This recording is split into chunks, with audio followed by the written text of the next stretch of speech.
guys, welcome back to The Blend. We are here for another episode. Today we are at Dream Palace off of 16th, and we actually have a really special episode today. Going to be following a little bit of a different equation for the episode, but we have a pop-up featuring Never Home coffee cart, and so today we have the classic Mamiya 7 and also the M6. But this is a panoramic kit, and it's going to be turning the Mamiya 7 into a X-Pan crop mode. Both Portra 800, shout out Robert's Camera and Use Photo Pro for sponsoring this episode with the roll of Portra 800. On the medium format, this is usually the sensor, but with X-Pan, you're going to put this little adapter on. And so it's only going to be exposed on this little ratio. So with Panoramic on the Mamiya 7, it's going to take 35mm film, like I mentioned, but since it's a different ratio, it's actually only going to have 18 exposures compared to 36 exposures. So you have this little adapter right here. You're going to take it and put the spool in like so, and then instead of the 120 spool like this, it's actually just a traditional 35 spool. The last part about this whole entire kit is going to be a rewind lever that's actually going to be clipping on like so right here, because unlike 120, we're going to have to rewind it on this side. Compared to 120, all of it spools onto the right side. So we need something to rewind the film after we're done with the 18 exposures, and this attaches into here, and it's actually going to rewind the film after we're done. The Mamiya 7's meant to shoot panoramic. Originally, it would be on this side to be shooting 120, and that's going to tell the panel how much film we're doing. And so we are actually going to be flipping it to the 220 and 135 side. So we're gonna close this guy up. Since we closed up the Mamiya 7, it's going to be saying 220 and 135 instead of 120. So we know that we are all set.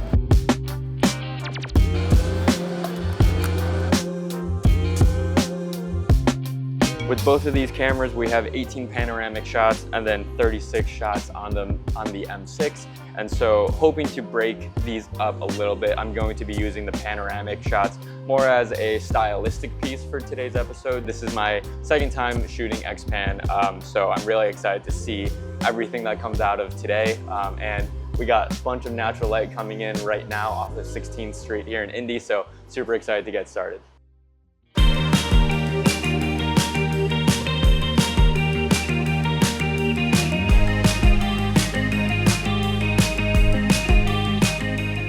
I love taste testing. I am not a picky eater or a picky drinker, so I love trying new things and being able to see what the chefs or the baristas really find special, and being able to enjoy that moment with them. So fun. I've never done a coffee taste testing, so this will be a really cool experience. Hi, I'm Bo.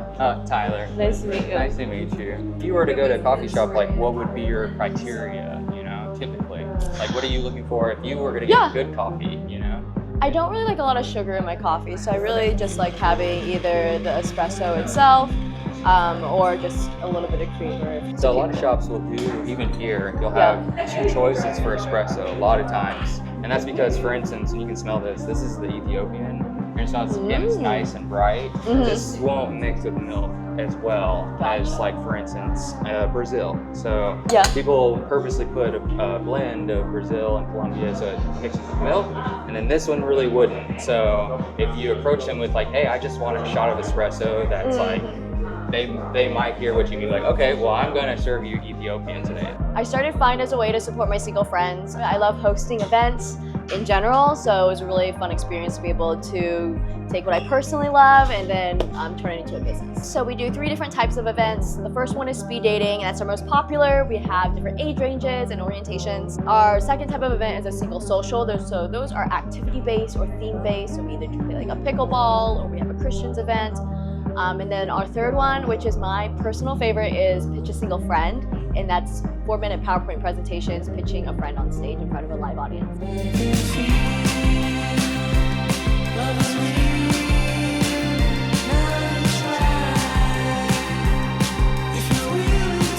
Yeah, Never Home comes from my last name, which is Niehaus, and Niehaus is German for never home, which I believe my ancestors were gypsies, and the way they made their money was definitely moving around, popping up, doing things like that. So I think it's in the same ethos of like my last name.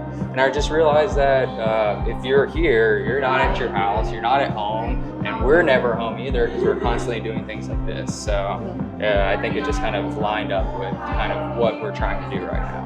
Find is also branching out into a different event series. It's called Find Fun, and that is really focused on date nights and non-singles events, and also bringing like big city events that you see in LA and New York to Indianapolis. So a big one that we're working on is a coffee club series.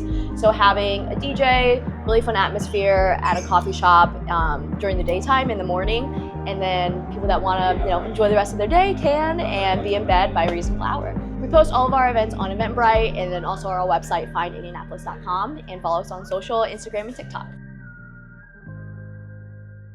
So this is your shot. I'm gonna actually add a little bit of these minerals too. Like I was saying to them before, I think you heard me, it's kind of like salting the dish. So I kind of know what to expect from this coffee, because whenever we get coffee, we definitely decide to kind of explore it. It's kind of like buying a new bottle of wine or something. Okay, how am I supposed to, what's the proper coffee tasting technique? So always stir coffee, especially espresso. I do back and forth. It doesn't really specifically matter, but coffee stratifies, so you're just re-putting it back together real quick. All right. And that's really it. The sparkling water is before or after, or before and after. It's just to cleanse your mouth and palate. You ate and you want to clean it. If, even you can do it after shots if you want to clean the oils back out of your mouth. But Gotcha. That's preference. Oh, wow. That's like the best espresso I've ever had in my life. Tell me what it tastes like. I don't know, it's like you get the coffee, but then it's also the minerals. It's like, it really adds a different pop that I've never experienced before. I can drink it without being like, it's like that bitterness and everything. Yeah, if acidity is too high, it's going to be sour. If acidity is too low, it's going to be bitter. And I want you to taste the acidity because that's naturally in coffee. Yeah. Nothing has been added to this at all. It's just literally coffee beans, nothing else, and just water. In my opinion, like this one, I got a lot of like blueberry personally, but just something in maybe even that berry realm.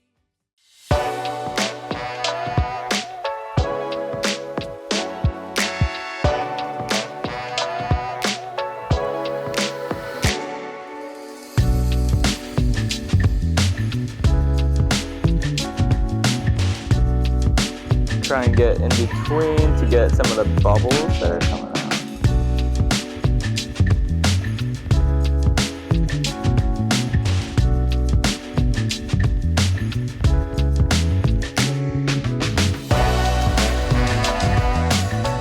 All right, so we got some pour over from the lovely Tyler. So Bo, what's your opinion first? What's my first sip?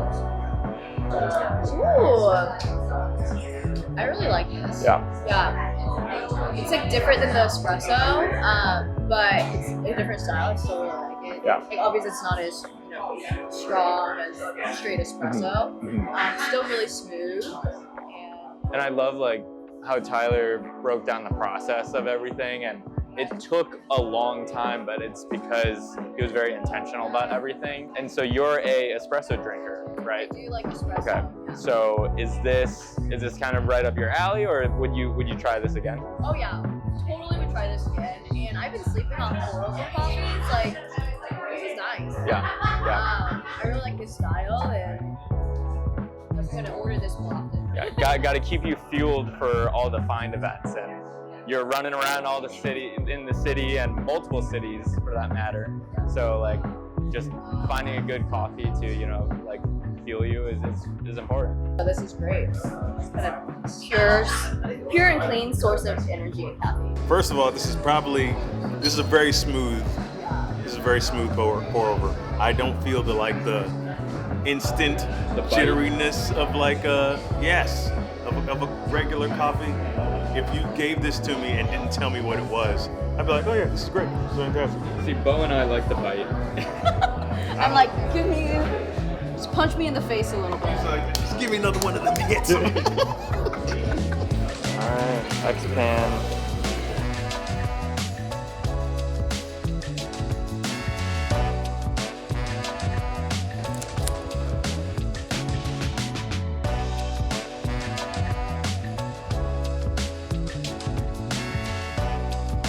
So I have 4 shots left on the Mamiya and then about 5 shots left on the M6, and I kind of just do this routinely just out of instinct, but I like to kind of cover the bases. So, you know, coffee close-ups, wide of the coffee, and then as I'm getting closer to the end of the rolls, I like to kind of get the exteriors, maybe some portraits, maybe some more stylistic shots. So the stylistic shots that I really want to do right now, especially with shooting panoramic, it's a different creative process. So right now I have the Dream Palace Books and Coffee in frame lines, whereas if I were to take it on the M6, I would frame it up differently. I'd frame an M6 with the logo maybe on the left and have leading lines with the sidewalk, but with panoramic, I want it center framed. I want it, you know, exactly centered, so then the frame lines are exactly centered. So it's just it's a different creative process, and I'm excited to really, you know, showcase that in this coffee journey. The vision right here with the pano is you have the plants in the foreground, and then Dream Palace Books and Coffee is such a horizontal logo, so it's just gonna look really good panoramic.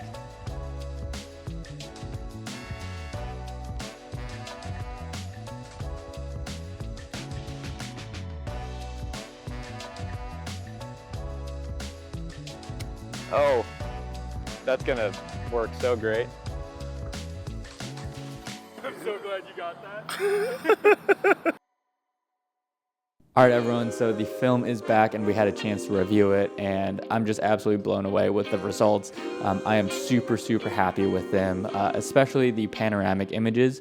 So this was actually the first batch of panoramic film that I got back from the lab, so I had no idea if I exposed it correctly, if I had the right, you know, compositions that I wanted, if I, you know, set it up right, if I rolled the film properly.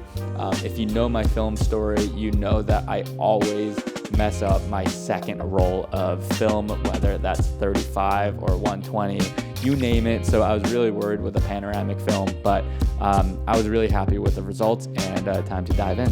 To start off, I absolutely love this wide shot of Dream Palace. I love everything about it, where, you know, it was center composed on the mural, and then also like all of the orange lamps. But then you just see like the different characteristics of Dream Palace. You know, you have such the vibrant murals, you have the natural light seeping in, you have the coffee bar, and then you just have people, you know, just casually chatting by the bar. And I thought that that was just such a genuine and authentic image. And I was really inspired with the orange lamps. So the second shot I wanted to, you know, talk about is the leading lines that was created, especially with the bar area. You have the orange lamps going from left to center. Shooting panoramic just gives you more of a creative style in the images, and this was kind of the latter half of the film roll, so I knew I already got my shots in and just kind of wanted to play around and see what compositions I could find in the shop. I absolutely just love the panoramic images overall. I love just the action shots of Tyler. I purposefully did focus on the bookshelf behind him, because it was a little bit easier to focus, but also I thought it added a little bit of creativeness to the image. I spoke with Joey because I did have a question about the panoramic images, because it seemed just a little bit finer grain than normal 35. And, you know, my guess was that, you know, because the aspect ratio was different, than, you know, my Leica M6 is the grain spread out a little bit more, kind of like how the grain is finer in a medium format because the image is just a little bit bigger. So he said that it might be because of the aspect ratio, but then it's also probably because the Mamiya 7 glass. So I shoot on the Voigtlander 35 on the M6, but also the Mamiya 7 glass. Mamiya glass is probably one of the best high quality glasses that you can have for film. The last panoramic shot that I wanted to mention, I lied, second to last shot that I wanted to mention is Tyler, you know, just with the Pourover coffee. I absolutely love the colors. You have the natural light seeping in on the right side, you have, you know, the vibrant browns, and then also like that red book behind Tyler, and absolutely nailed focus. I guess I'm getting better at this thing, but the focus was dead on. It was a little bit hard to nail composition with the Mamiya 7 because of the patches. So you see the whole entire image on the Mamiya 7, but you have to, you know, remember that the panoramic patches are, I believe, like the second and the fourth one. So you kind of just have to like create a imaginary line in your head. So I really just love this portrait just because it's a little bit more creative. You don't really see a whole lot of portraits in panoramic ratio. And I just love how I split the image with the natural light and also the bookshelf. So the first thing that I wanted to mention about the Leica M6 images is just the intentionality with film that I keep on reiterating every single episode, but it always excites me when I roll a roll of 35 because I always can do a test shot. Unlike digital, like every single digital shot is going to be the same, but with film, you don't know how your test shot's going to turn out. That's why it's called a test shot. And so I always compose a test shot, and if it turns out, great, but if it doesn't, you know, no big deal, on to the next. So in general, with the M6 images, I was just really happy with the action shots. There was a lot of things going on that day where, you know, like Tyler would be doing his thing, Bo would be talking and doing taste testings, and it was also like really crowded, and that's all great things. But especially when you're shooting film, you really have to dial in and focus on hitting your shots, making sure that you've got every single angle. And I think I'm getting to that point, especially 10 episodes in, where I'm kind of predicting the barista's movements a little bit, where it's like, okay, well, if they just grinded up the beans, you know, they're moving to, you know, the Chemex. It's like, okay, well, you know, where are they going to be placing the Chemex? And, you know, setting focus for the Chemex, setting exposure for the Chemex. So just kind of like that intuitive nature, I think is really helping me in this film journey. And it's so exciting to watch back the episodes previous to see, you know, if I nailed focus or why didn't I nail focus, and just kind of seeing, you know, the evolution of my film journey in these coffee shops. And last but not least, I wanted to thank Dream Palace for letting us use their space, and also Tyler with Never Home Coffee for getting up in his business and recording, you know, him doing his thing, and also Bo for, you know, being the taste tester, being the guinea pig. This is a new concept that I'm integrating in the blend. So if you resonated with any of the info that Bo talked about in this episode, go find them on Eventbrite or follow them on social media platforms. Huge shout out to Find Indianapolis for being the title sponsor of this episode. Shout out Robert's Camera and Use Photo Pro for lending me the Portra 800 roll, and I will see you guys in the next one.